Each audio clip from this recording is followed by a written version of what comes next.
आऊज़ुबिल्लाहि मिनश्शैतानिर्रजीम बिस्मिल्लाहिर्रहमानिर्रहीम। नाज़रीन, हम आपको चने और हरे मटर का अचार बनाकर दिखाएंगे। ये हमने चने को पहले भिगो के रखा था। जब ये फूल गए फिर हमने इसको बॉईल कर लिया। बॉईल इसको ज़्यादा नहीं किया, आधा कच्चा किया है। आधे बॉईल किए हैं, पूरे फुल नहीं बॉईल किए। ये मटर थे, मटर भी हमने बॉईल कर लिए। ये भी ज़्यादा बॉईल नहीं किए, ये भी आधे बॉईल किए हैं। अब हमने इसको अचार वाले मसाले में डाल देना है। ये बनकर बड़े मज़ेदार बन जाएंगे। अगर अचार वाला मसाला आपके पास मौजूद हो तो अचार वाले मसाले में डाल लें। अगर मसाला मौजूद ना हो तो फिर थोड़ा सा नींबू काट कर उसको नमक लगा के उसके साथ ही डाल दें, तो उससे खट्टे भी हो जाते हैं और मज़े के भी हो जाते हैं। ये हमारे पास अचार का पहले से मसाला मौजूद है, आम के अचार का। हम इसमें ये डाल देंगे। ये हमने एक साइड में मटर डाल दिए।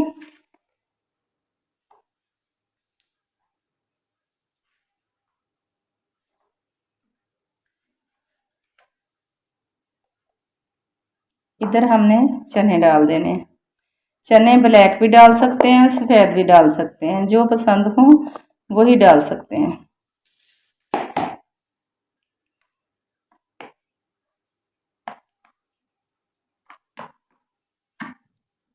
मसाला जो है इसको ऊपर कर देंगे इस तरह।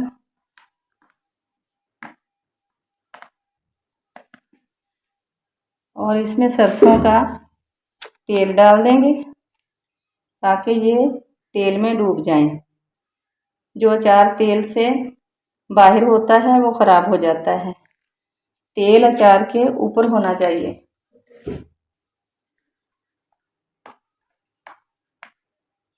ये बॉईल किए हुए हैं, कच्चे भी डाल सकते हैं। इसको भिगोकर मटर और चने कच्चे भी मसाले में डाल सकते हैं, उसको 15-20 दिन लग जाते हैं।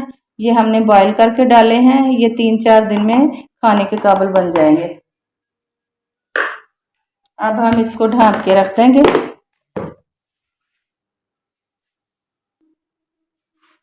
ये नाजरीन, जो हमने चने और मटर का अचार बनाया था, इसको बनाए हुए 5-6 दिन हो चुके हैं। अब ये बन चुका है।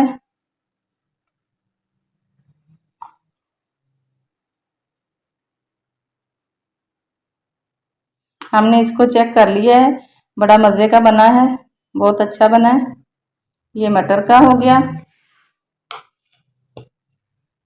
ये चने का।